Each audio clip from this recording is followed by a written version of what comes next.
Technology, they say, is about turning the magical into the mundane. A decade ago, digital assistants such as Siri, Alexa, and Cortana seemed like astonishing inventions.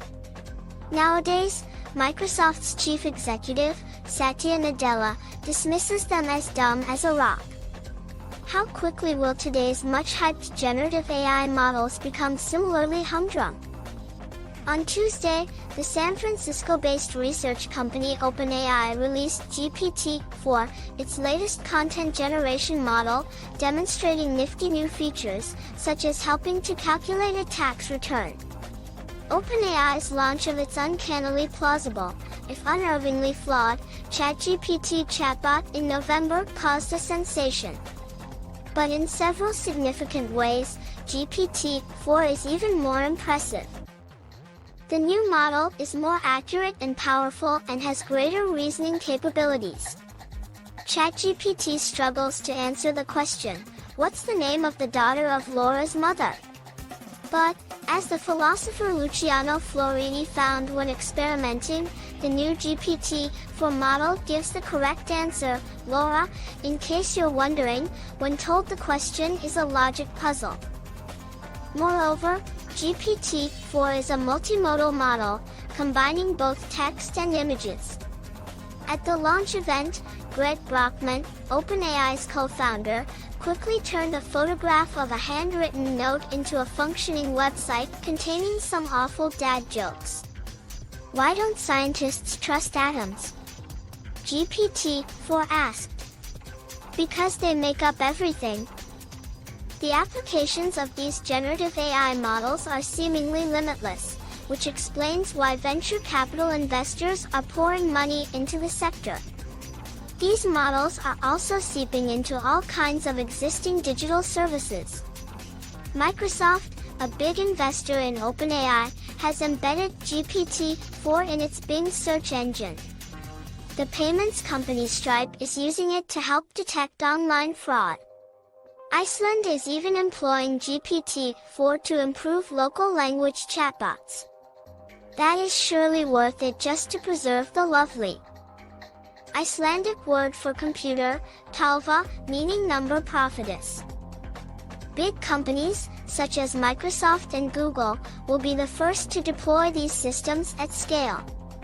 But some startups see opportunities in arming the smaller battalions. Josh Browder, who runs the robo-lawyer company Do Not Pay, which contests parking tickets, says GPT-4 will be a powerful new tool to help users counter automated systems. His company is already working on embedding it into an app to issue one-click lawsuits against nuisance robocallers. The technology could also be used to challenge medical bills or cancel subscriptions. My goal is to give power back to the people, Browder tells me.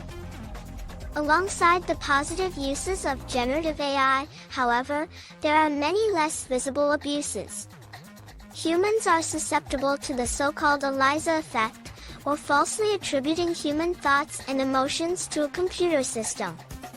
This can be an effective way to manipulate people, warns Margaret Mitchell, researcher at the Hugging Face AI company. Machine learning systems, which can synthesize voices and generate false personalized emails, have already contributed to a surge in imposter scams in the US. Last year, the Federal Trade Commission recorded 36,000 reports of people being swindled by criminals pretending to be friends or family.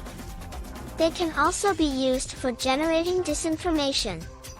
It is perhaps telling that China's regulators have instructed their tech companies not to offer ChatGPT services, seemingly for fear of losing control over information flows. Much remains mysterious about OpenAI's models. The company accepts that GPT-4 exhibits societal biases and hallucinates facts. But the company says it spent 6 months stress testing GPT-4 for safety and has introduced guardrails through a process known as reinforcement learning from human feedback. It's not perfect, Brockman said at the launch. But neither are you. Furious rows over the training of these models seem inevitable. One researcher has been periodically testing ChatGPT's bias by prompting it to answer political orientation questions. Initially, ChatGPT fell in the left libertarian quadrant but has since been moving towards the neutral center as the model has been tweaked. But, in an online post, the AI researcher David Rosado argues it will be hard to eliminate. Pervasive societal biases and blind spots reflected on the internet. Political biases in state-of-the-art AI systems are not going away, he concludes.